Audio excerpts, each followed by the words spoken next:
Hi everybody, sorry about that. I was about ready to start and then one of my cats threw up. I'm actually amazed it hasn't happened sooner on the stream here. Welcome back to Chem 161. This is the last scheduled lecture day. Tomorrow is a review session. On the schedule below, you can see that we have course evaluations that need to be done. Again, make sure that those are done by Friday. Because once that closes, I have no control over it. I can't open it again. And then the lab worksheet number 5 is due on Tuesday the 15th. So that's next week. That is during finals week. Make sure that you are working on that now and not later, and because you don't want to turn that in at the last minute. So I clicked on the wrong thing. We are going to start today by going over polarities. Since once we understand polarity, we can talk about intermolecular forces, and once we know intermolecular forces, we're done with pretty much everything.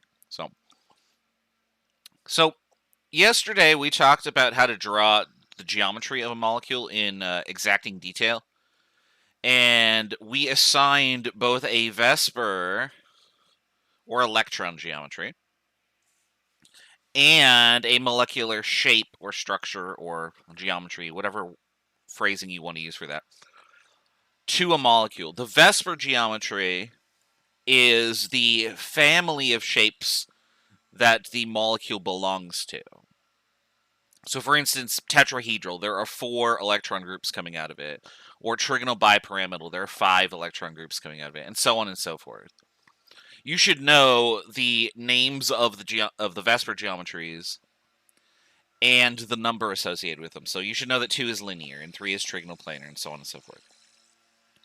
And then you can further subdivide those families into different individual members of the families by replacing any number of those electron groups with electron pairs.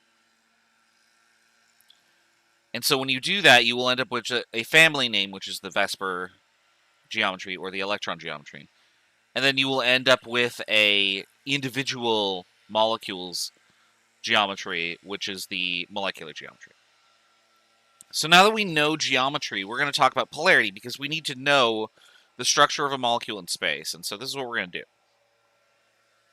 You're going to figure out the geometry of a molecule and then draw its Lewis structure and make sure that you are as close to the correct geometry as possible. So if you have something that's trigonal bipyramidal, don't just draw 5 lines coming out of it at any random angle. Draw them as accurately as you can to a 3D model, if possible.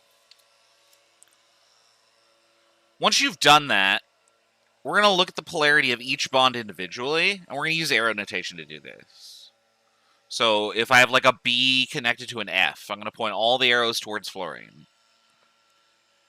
And then what I'm going to do is I'm going to do what's called vector notation. And we're going to add all of the vectors together. Now, if you've taken physics, you probably know where we're going with this. We're just going to add all of the polarity arrows together and see if we get a net result. If you haven't taken physics, then what we're effectively doing is we're seeing where electrons get moved to.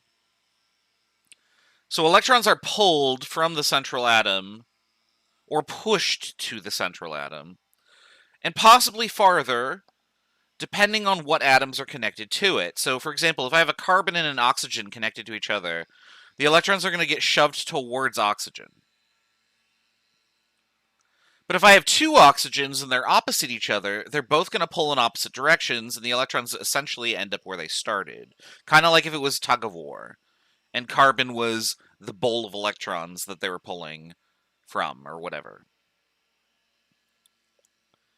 So we're going to look at all these arrows together, and if the electrons get shoved away from their origin, what that means is that the net dipole is not 0.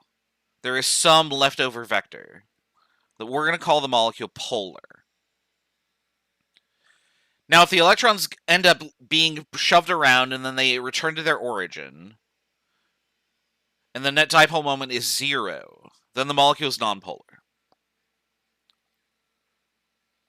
Now, your task in this class is not only to indicate polar or nonpolar, but also the direction of the polarity.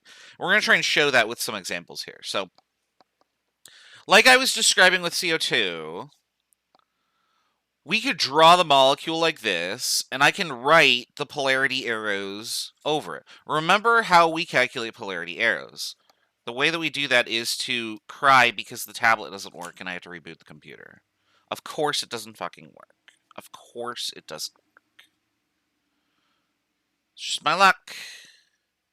Give me a second, I'm going to try something before I do that. So,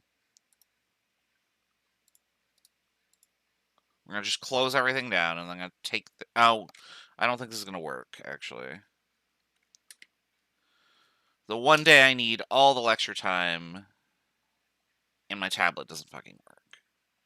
No, it doesn't work. Alright, stream's going down. I'll put it back up and we'll start again.